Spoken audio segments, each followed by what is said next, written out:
Behind me is the Infiniti QX60, and this guy is the top of the line autograph model. And I think the QX60 is an SUV that you might be ignoring. And in today's video, we are going to give an extensive overview and detailed review of this SUV, what it is, what's included, and why you should maybe consider it. Let's dive in. All right, we start on the outside of the vehicle because the QX60 is in a unique spot. It's meant for families. It's got 3 rows. It's got good interior room. So we got ourselves an Up-A-Baby Cruise V2 with an Up-A-Baby Aria car seat, and let's see what it's like to put it in, because it's got to be easy, right? You got to have plenty of room, or else what is the point of an SUV like this? We stop, we remove the car seat, and let's see. We got a nice wide opening, which is super nice. You can see the base is already installed, and we have a ton of room. That's my seating position, and I am 6 feet tall. And you see, once we put in this car seat, clicks right in, I could go further back, which is pretty impressive. You put in the car seat, but now you have the Cruise V2 and you want to put it in the back seat. But let's say you have your hands full, you're carrying diaper bags, what have you. Well, you just do the kick thing, and apparently you got to find the right spot, and boom, the trunk opens. And you see, this is how much space you have with the 3rd row seats up. It's not that big, but is this Cruise going to fit? So we pull on these 2, drop it down, it folds no problem, and let's see, fingers crossed. No, the Cruise does not fit back here unless you took off both wheels. If you took off both rear wheels, this would probably fit. So how are we going to get this Cruise in the back seat of this QX60? Well, we're going to do it by folding down the 3rd row. Now, unlike other premium SUVs in this space, it is a manual fold down, but a power fold up. And in order to do so, you drop the headrest just like this, pull on this guy, and boom, drops no problem. Now, I'm doing both, but we don't actually need to fold both. Realistically, we need to fold one, and then it fits just fine, and we have room behind us. Now, in order to put that guy back up, you actually just press a button and it comes up no problem, which, to be honest, is my preferred power. I don't need power down and up. I want to get my stroller in. I want to do it quickly, so I like that it folds down really quickly, and then I could press that button, close this trunk, and just get inside the car no problem. So overall, not perfect, right? I can't fit the stroller in the back trunk without folding the seats, but the amount of room that you have in here is really, really nice. The styling of the QX60 is one I quite like. Much like the Sentra that we reviewed a couple weeks ago, this is really timeless. This QX60 is going to age super duper well. The LEDs in the front, the LEDs in the rear, the chrome in the right places, the not gloss black but rather painted satin trim pieces, chrome exactly where you want it. It gives this a premium image, but it's a design that didn't take really any big leaps, and because of that, again, it'll look good for a long time, which is super nice. But what's underneath the hood? Well, underneath the hood of this Infiniti QX60 is something that we know and something that a lot of folks really love. It is a naturally aspirated 3.5-liter V6 engine, and Nissan has been making this Infiniti and other variations of it for the better part of 20 years. So it's safe to say that they have this thing. Oh my goodness, I am. Can you move it along? I am I'm all out of time cards. There it is. Hello. We have struts. We love struts. But it's safe to say they have this V6 engine figured out. You're making decent horsepower, pretty good torque. It's mated to a 9-speed automatic transmission, no CVT here. This is something that's known. This is something that is easily worked on because it's known, and it's largely reliable. You're not going to have a lot of problems with this engine. Infiniti took some extra measures to add some sort of sound dampening there, add some plastic in hopes of reducing the NVH, and they've done a pretty good job, because behind the wheel you don't really hear this V6 like you would if it was behind the wheel of a 350Z or something like that. So not a bad engine, not the best fuel economy, not the worst either, but again, what you're buying in the QX60 is an SUV that has all the modern luxuries and tech you want with the classic drivetrain that you might also... Okay. With the classic drivetrain that you might also want, right? There's no turbo mumbo jumbo here. There's no hybrid. There's no plug-in hybrid. It's just a naturally aspirated V6 with a 9-speed powering all 4 wheels, although you can get this in front-wheel drive. Lower the hood and again, take a look at the styling.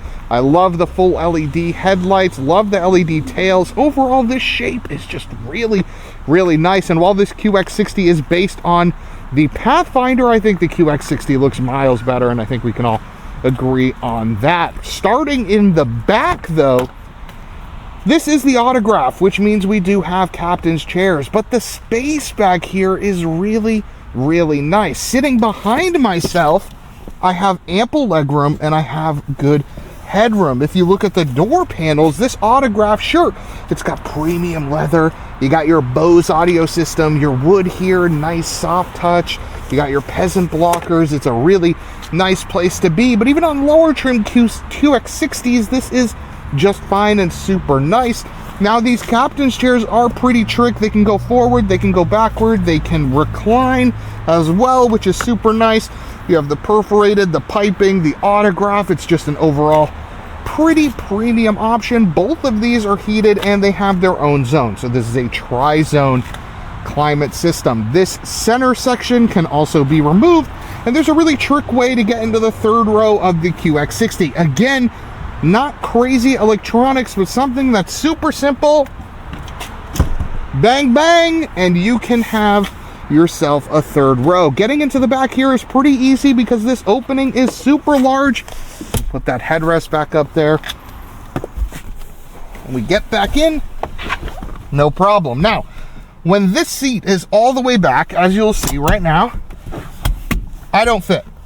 My feet touch. It is not comfortable, but this seat can move slightly forward and I actually fit just fine. Both sides have cup holders, both sides have USB-Cs, and you actually have vents here that point to the back, and there's a button right there that pops that seat right up, making it super easy for you to get in and get out, which is really, really nice. Putting down the seat is also really easy. You can do it with one hand, which is nice. But again, this to me bodes well for the regular QX60 as well, because while those don't have the captain's chairs, you got plenty of room. You can sit in front of a car seat, even if you're 6 feet tall, which is really, really nice. And that base on the Upper Baby Aria is one of the bigger ones. So the fact that I can do it and I have room is super slick. And you got the peasant blocker for the infant, which is really, really nice. But let's get to the business end, because you're going to be driving this. You're not going to be chauffeured around. So looking to the front, same materials as the back. This beautiful leather with the stitching. I like this soft with the wood. Other stitching up here. It's just a really, really nice door card. One of the interesting things, though, is you have memory seats for the driver, but you actually have memory seats for the passenger as well, which is, quite frankly, really, really nice. These seats also decent, not really good in the bolstering department, but they are pretty comfortable. Now, this vehicle has 14,700-ish miles. You do see some signs of like bubbling, a little bit of wear, but nothing too crazy. It's pretty good. I think these should do just fine in the long term. You get lumbar, and you actually do get massage seats, which have different levels, which is really nice. But let's get rid of that noise and close the door. Solid thunk. Hit the button right here, start us right up. It is a scorcher today, so we got the ventilated seats going. This car also does have heated seats. Again, dual zone climate. Looking at this interior, it is pretty straightforward, and that is just what I like. This steering wheel has buttons. These control the instrument cluster and the audio and media. These control your safety suite and your cruise control, which is super nice. Right over here, you have 3 buttons. One controls the trunk, one controls the info in your infotainment. The other turns off your steering assist, which is really nice to just have that as a button. Down here, even though this is a touchscreen, you also have the ability to navigate it with this wheel. So you sort of pick your poison. Maybe you're too short, maybe you can't reach that. Infiniti gives you a really easy solution here to control your systems, which is nice. Hit that camera button and you see that this Autograph trim has a 360 camera, which Nissan has always done a pretty good job of. The fidelity of it is really, really strong. You have an auto stop start button. You have certain modes: a personal, snow, sport, auto, and eco. A not hand parking brake, but that's just par for the course for the industry these days, and an auto hold button. Now this sort of panel right here, as I turn down the fan, is pretty interesting because it looks like a lot of capacitive buttons. You know, what I mean by capacitive is it's a screen that's like a touch screen, almost like your iPhone, but the buttons actually go in. If I'm pressing this cooled seat, I'm pressing something. It's not just touching or tapping a screen, and I quite like that. If I'm turning on my defroster, I'm pressing a button. I'm pressing a button. I'm pressing a button, which is nice. So even though this is going to get all your fingerprints, right, because at the end of the day it's gloss black and that's just what gloss black does, you actually have to physically press things, which is really nice. And you still have knobs for your climate temperature control, and you have a knob for the volume, which is really nice. One of the first things though that does bother me about this infotainment system is how do I turn off the camera? Okay, I don't want to see other views of the camera, sir. There we go. Is this wireless Apple CarPlay, wired Android Auto. That's not the part that bothers me. What bothers me is the CarPlay doesn't extend the full length of the screen. That's pretty frustrating, especially when this is a good-sized unit that is pretty well integrated into the dash. Now, the Autograph trim has this really nice quilted leather that extends beyond the dash, but other trim levels of the QX60 have really nice treatments there as well. I love the texture of this steering wheel. I think it's a really good place to be. I think Infiniti does a really good job with this leather. I quite like it. But let's get behind the wheel and let's get on our way and touch more on, you know, why I think this is such a classic but good experience that, you know, maybe not in Autograph trim, but in other trim levels could actually be something that you should consider, because the competition for this QX60 is pretty interesting. All right, we are behind the wheel of the Infiniti QX60, and right off the bat, let's floor the gas, and you guys can hear this lovely V6 naturally aspirated paired to a 9-speed automatic transmission. Here we go.